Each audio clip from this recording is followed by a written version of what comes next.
एक ऐसी प्रॉब्लम जो हेयर ट्रांसप्लांट के बाद लगभग सभी फेस करते हैं।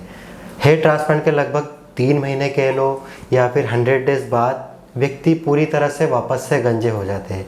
और वो समय काफ़ी ज़्यादा ऐसा होता है जब कोई भी पेशेंट अपना हेयर ट्रांसप्लांट करा के इस फेस में जाता है, बहुत ज़्यादा डिप्रेस हो जाते हैं अगर वो हेयर ट्रांसप्लांट के बारे में ज़्यादा नॉलेज अगर नहीं रखते हैं। तो इसी के बारे में आज हम बात करेंगे hair transplant surgeon doctor Ankit Kumar ji से, जिन्होंने काफ़ी सारी सर्जरीज कर रखी है, जैसा कि आप जानते ही है अगर मुझे पहले से फॉलो कर रहे हैं तो सर यही प्रॉब्लम जो अधिकतर लोगों में देखी जाती है और इसको काफ़ी ज़्यादा सर्च भी किया जाता है हेयर ट्रांसप्लांट के बाद में वापस से गंजा हो जाना 4 महीने बाद में या 3 महीने बाद। तो ये क्या चीज़ होती है, ये लगभग सभी को होती है क्या, और इससे कैसा मतलब इसको कैसे देखा जाए?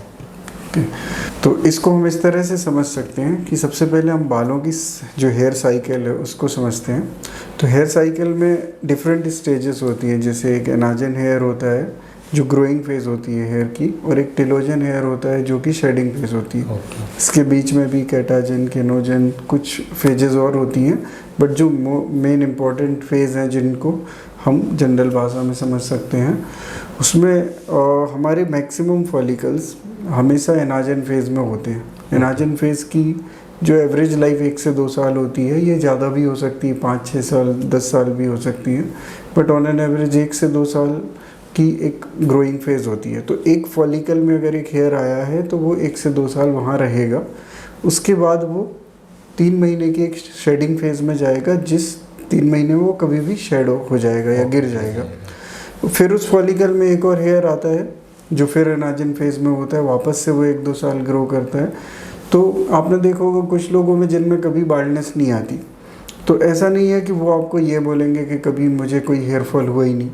हेयर फॉल उनको भी सीजनल होता है, लेकिन वापस क्योंकि वो फॉलिकल ख़त्म नहीं होता तो वहाँ वापस से हेयर ग्रोथ हो जाती है।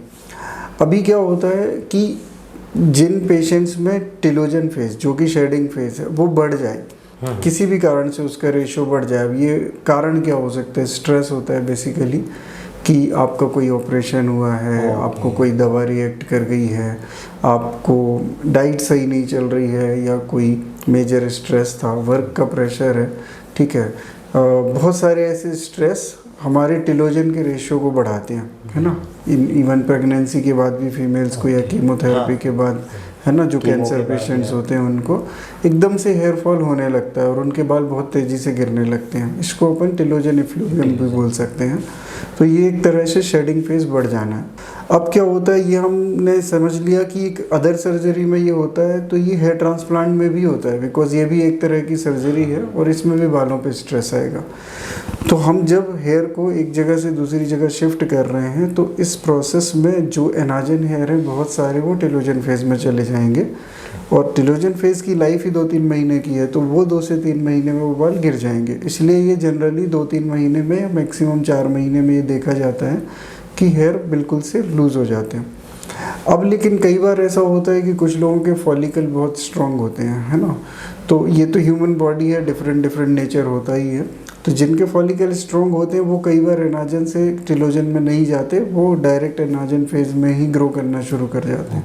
तो ऐसे पेशेंट्स में आपको बहुत ज़्यादा शेडिंग नहीं दिखती और वहाँ पे हेयर ग्रोथ डायरेक्ट होने लगती है, तो उनका रिजल्ट भी 4-5वें महीने तक पूरा आ जाता है।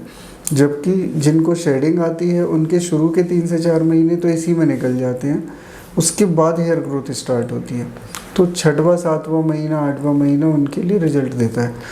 सो ये सब में नहीं होता, लेकिन कुछ लोगों में हो सकता है, कुछ लोगों में नहीं होता।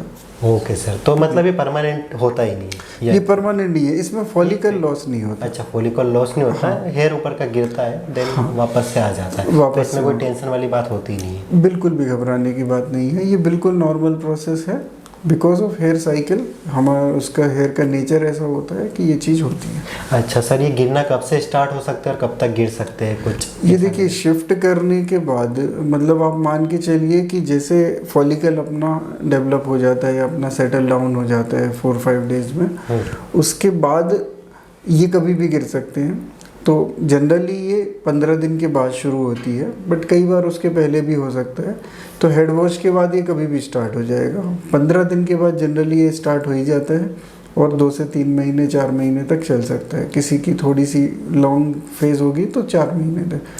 तो ऑलमोस्ट हम चौथे महीने बाद से रिजल्ट को काउंट करें जिनको शेडिंग आ रहा है तो? यस, चौथे के बाद से ही देखना चाहिए। अगर शेडिंग है आप बस अपने डॉक्टर को बताते रहो, अपने डॉक्टर से डिस्कस करते रहो और उसको जो भी वो ट्रीटमेंट आपको सजेस्ट कर रहे हैं वो आप लेते रहो। इससे ज़्यादा उसको टेंशन लेने की ज़रूरत नहीं है। कोई टेंशन वाली बात नहीं है। और जैसे 4 मंथ से हम 0 काउंट करेंगे क्योंकि सेट खत्म हुआ है। क्योंकि कई लोग 5 महीने बाद या 4 महीने बाद बहुत घबरा जाते हैं कि रिजल्ट आ ही नहीं रहा। हाँ यस, डेफिनेटली। उनका मान लो 5वां महीना यानी दूसरा महीना ऑफ ग्रोथ, तो ग्रोथ के लिए 3-4 महीने तो चाहिए। आपका हेयर एक लेंथ अचीव करने के लिए एक लेता है और सबके वो भी अलग अलग होता है स्पीड ग्रो करने का। तो हर किसी का सेम नहीं होता, किसी के बहुत तेज़ी से बाल ग्रो करते हैं, किसी के स्लो करते हैं।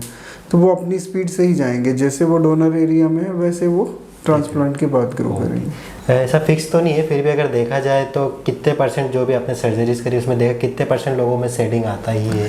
आप ये मान के चलिए कि 70-80% लोगों में आता ही है। 10-20% ही हाँ होते हैं जिनमें नहीं आता। तो इसमें घबराने वाली बात बिल्कुल। और ये हेयर किस तरह से गिर सकता है? मतलब कुछ स्किन को साथ में लेके गिर सकता है कि लोगों को लगे रूट है जिनने कराई पेशेंट को ऐसा लग सकता है, या फिर सिर्फ हेयर गिरेगा? जनरली हेयर होता है उसका बल्ब जैसा दिख सकता है। मतलब वो छोटे छोटे हेयर ही होते हैं, पूरा फॉलिकल नहीं होता। कई डर जाते हैं कि जड़ है या फॉलिकल है कुछ नहीं, जैसे हम फॉलिकल सर्जरी के समय देखते हैं कि हमने निकाला है वो पूरा उसमें शीथ है, रूट्स हैं, है ना, वो प्रॉपर रैप्ड होता है, वैसा फॉलिकल नहीं गिरता। जो गिरता है वो उसमें से हेयर और उसके साथ छोटा सा बल्ब दिख सकता है, जिसको लोग कंफ्यूज कर लेते हैं कई बार कि वो फॉलिकल है, तो वो नहीं रहता वो। Thank you so much sir. तो आई होप आपको सब कुछ समझ में आया होगा और मेन रीज़न पता चला होगा ऐसा होता क्यों है। वैसे डॉक्टर अंकित कुमार जैन भोपाल से है। सर हेयर ट्रांसप्लांट सर्जन है, जैसा बता दिया था। सर क्या डेली बेसिस पे हेयर ट्रांसप्लांट सर्जरीज होती है। अगर आप भी प्लानिंग करना चाहते हैं सर से हेयर ट्रांसप्लांट की तो नंबर वगैरह मैं मेंशन कर दूंगा, जो भी इन्फॉर्मेशन लगे आप उस पर कॉल करके ले सकते हैं। ओके दोस्तों, बाय बाय।